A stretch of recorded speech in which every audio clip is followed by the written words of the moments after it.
Hey everyone, it's Ed Gutowski, and what I wanted to do was, I've got the textbooks for class here, but I wanted to kind of just create a welcome email, introduce myself to class, talk a little bit about our class, and then the textbooks. So, hey, I'm super jazzed and super excited for our class. English 1B is loads of fun. It's an introduction to literature class, so we're basically going to be focusing on reading some short stories, some poetry, some drama.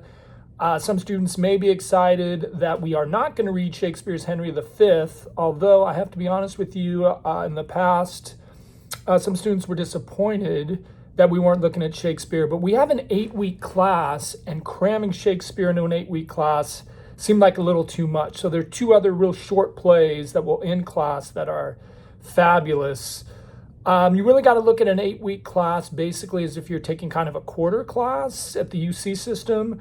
So you're going to blink twice and class is going to be over. So we move and shake pretty big this kind of 8 weeks. A couple of things you should know is that we never meet in person. We meet all online.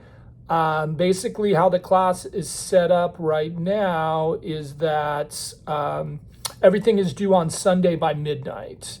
And the only exception to that is on Mondays, you come in, you check in, you read over the agenda, you know what you got to work on during the week, and then the rest of the assignments will be due on Sunday by midnight. I found in the past that students really like that schedule. They like the flexibility.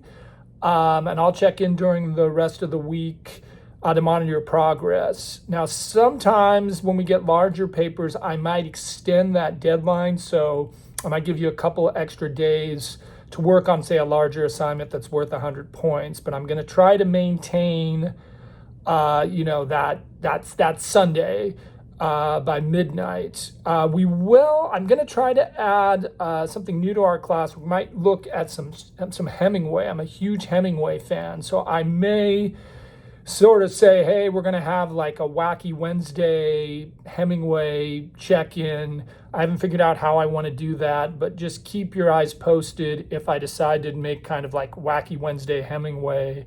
I don't even know exactly how I'm going to do that, but the reason that I want to look at Hemingway comes down to kind of the novels we're going to read. So the first book we're going to look at is by Anita Shreve. It's called The Change in Altitude.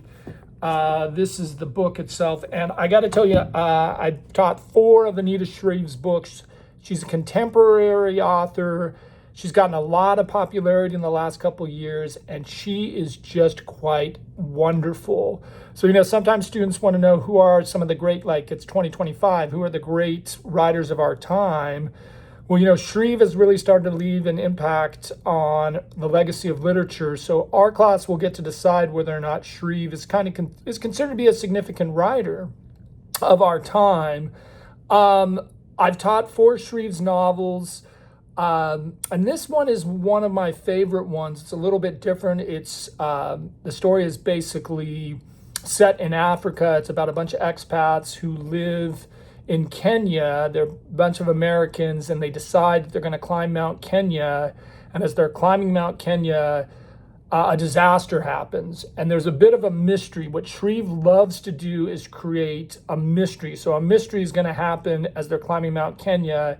And then the novel sort of kind of examines like what exactly happened. What is this mystery? What Shreve does is she does 2 things to drive her novels. She creates a mystery, and then she creates really strong characters. And the reason why I kind of want to link our class into Hemingway is, Hemingway spent a lot of time in Africa as well. And so I want to kind of look and maybe see if we can compare a link to Anita Shreve and Ernest Hemingway. That's the first novel we're going to get into. The second part of the class, we're going to actually look at a graphic novel called The Hellfighters Club, which is amazing. You can look at class 2 kind of ways. One, you can look at it like, okay, we're looking at a graphic novel. That makes me a terrible teacher. Or you can look at it like, hey, we're going to look at literature of World War One. We're going to be looking at a graphic novel. And I found in the past, I've taught the Harlem Hellfighters and students really liked it, right? We get a look at a little bit of exposure of World War One, the role of literature. And what's interesting about the Hellfighters, Harlem Hellfighters, it's based on a true story, and this is about the all-black regiment that fought in World War One, and they really didn't get any credit for the service that they did to the nation and the world until kind of recently. And it's really only a graphic novel that gives them the credit that they deserve.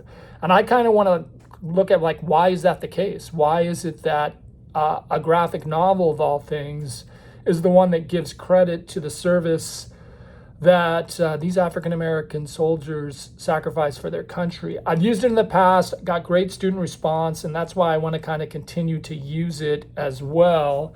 Our literature book, it's the Backpacker's Guide to Literature. My version is blue. You can use a used version as well. You can buy the books online, or you can find them at the bookstore. You might have a different edition than my blue cover, but we will start looking at many of the short stories, so you want to get those books as well. And basically how class is going to start off, week 1, pretty easy. You've got 10 poems in the foundation of our class. I'm going to have you kind of look at these poems, kind of pick a poem you like. There's an article that talks about, by David Brooks, that talks about the role of literature in 2025. I kind of want you to reflect on. And then there's just a short essay at the end of week 1. I tried to make week 1 as easy as possible, but we'll see how you do. And I got to tell you, I'm excited. I can't wait to see what you think of the poems for class, how class is set up. And you can always email me and let me know if you have any questions or concerns. But I say, hey, let's have some fun. And I'll be excited to see what you think of class as we begin.